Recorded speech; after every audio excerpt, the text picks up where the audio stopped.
We are now in the season finale of season 2 of Star Trek Strange New Worlds. This episode is called Hegemony, and if you are at all familiar with Star Trek enemies, you might know that Hegemony sounds an awful lot like the second half of the name of the Gorn Hegemony, because this is, in fact, a Gorn episode. As Memory Alpha says, when the USS Enterprise investigates an attack on a colony at the edge of Federation space, Captain Pike and his crew face the return of a formidable enemy. Now, the Gorn are a species that have been around since the original series. It's the famous lizard rubber suit guy that Kirk fights in a desert. And Star Trek Strange New Worlds has been treating these guys as kind of like they are the official villain of this show, whereas the original series had the Klingons, and the Next Generation had the Borg, and Deep Space Nine had the Dominion. This is the big villain for Strange New Worlds. And this is a very exciting episode. It's a very, action-packed and tense episode. But I am going to kind of do a little bit of a spoiler here in that it follows the old Star Trek tradition of ending on a cliffhanger. So, you've been spoiled on that, that it is, in fact, a cliffhanger episode. And there's a couple problems with that, and I kind of want to just talk about my issues with cliffhangers in general. First, the big problem is that Star Trek Strange New Worlds Season 3 has not started production yet. It was supposed to start earlier this year, but then the writer's strike happened, so okay, we're going to postpone. Then the actor's strike happened, so obviously it's postponed even longer. So we now have a cliffhanger season finale, and as far as we know, the follow-up hasn't even been written yet.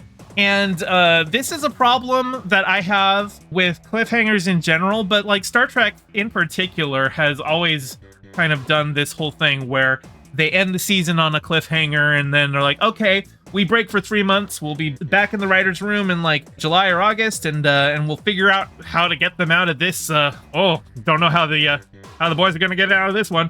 But the problem with that is that if you end a story on a cliffhanger and you don't know how you're gonna resolve that cliffhanger, it is a real crapshoot on whether it's going to work out well. The famous Star Trek cliffhanger is the best of both worlds, right? Where Picard is assimilated by the Borg, and that's where the first episode ends. And that is a fantastic ending. That is probably one of the best endings of a Star Trek episode, or certainly the most notorious ending. But the follow-up, Best of Both Worlds Part 2, well, it is a solid episode. Everyone basically universally agrees that it is not as strong as the first episode. And they didn't know what they were going to do with it when they left it with Picard as a Borg and Riker ordering the Enterprise to fire on Picard as a Borg. And so I don't know that they know where they're going here in this episode. I don't know if they even have the episode follow-up written. I'm almost positive they did not break a two-parter, particularly because the way that Hollywood works, they aren't going to budget the writer's room to write an episode for a season that hasn't been greenlit. That's not, they wouldn't pay for that. So we only have this one episode written. Don't know how it's going to go. And I also, when you end something where there is no real resolution, they're still in the thick of it, it really does kind of mean that the story as a whole really hinges on you actually nailing that ending. I've talked about cliffhanger endings on this show before. I talk about how Empire Strikes Back, I don't think that would have been remembered as fondly as it is if Return of the Jedi had not been a good follow-up. Now, obviously, I think Return of the Jedi is the weakest of the original trilogy, but I think it's still a pretty good film. It resolves a lot of the plot threads that were left hanging at the end of Empire Strikes Back. Likewise with Across the Spider-Verse ending on a cliffhanger. I have no idea what's going to happen in Beyond the Spider-Verse, and I have no idea if that's going to be good or not. I hope it's good. The first two are good. But again, it hinges it so that the ultimate decision on whether your movie or your TV show is good or not, it all rests on a future episode or a future movie to follow through on the plot threads that you didn't wrap up. So I have concerns about this one. I was on a panel last weekend with Star Panda and Vera Wild of Council of Geeks, where we talked about Spider-Verse. And Vera Wild, she brought up an interesting point about cliffhangers, about the way like he likes to see cliffhangers resolve, where instead of it ending on somebody dangling off the edge of a cliff, it has them climb out of the cliff, stand up, and then look at the horizon to see the next threat coming over the horizon, and like that's where it ends. And in that regard, I would say this probably ends in that kind of a cliffhanger, so I think that does have promise for it. Obviously, there's still people who are in peril, but one of the big things that they were trying to do, they did. But again, we're gonna have to wait and see what actually happens with this one. Another thing, and you know, this is a spoiler for a character that we get to see in this episode. So again, I've already spoiled that this is a cliffhanger and everything, but another kind of big spoiler is that we get another original series character showing up in this episode, and it is none other than Montgomery Scott, Scotty himself. And this time, I actually quite like the actor that they got to play him, Martin Quinn. I'm not really familiar. I don't know if he's done any other work. I haven't checked his IMDb page or anything like that. But the one thing I really like about this casting of Scotty is he's actually the first Scottish actor to play Scotty, because James Doohan is Canadian and Simon Pegg is English. Yeah, as it says here, Simon Pegg and Matthew Wolfe, who voiced an alternate timeline Scott in last season of Strange New Worlds, are English. So this is the first time that we get a proper Scottish Scotty. So I am happy that they did that. I think it's great. As for this one, there's issues that I have with their portrayal of the Gorn, and some of those issues, I guess, are kind of in that vein of, I know that they've got like an overall arc that they aren't done with, that they are going toward, and it's kind of hard to judge something that's still in process. But the episode opens with Admiral April telling Pike that, you know, maybe they have an opportunity to learn more about the Gorn, and you know, Pike is just like, I don't know, they're just monsters. And April's like, well, maybe monsters are just things we don't understand. And then Pike goes, well, maybe monsters are just monsters.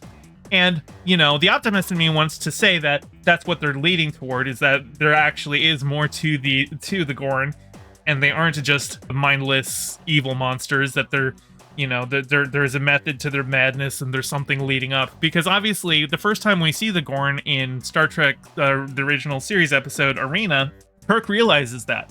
He realizes that even though the Gorn had slaughtered their colony, they had colonized a planet in Gorn space, and maybe the Gorn felt that the Federation was spreading too far out. Maybe the Gorn felt that the Federation, by colonizing that planet, were intending to attack the Gorn themselves. Maybe there's more to them than just movie monsters, but they are a monstrous-looking species. I mean, they reproduce by spraying you with acid, which implants you with eggs that hatch out of you, you know, alien style.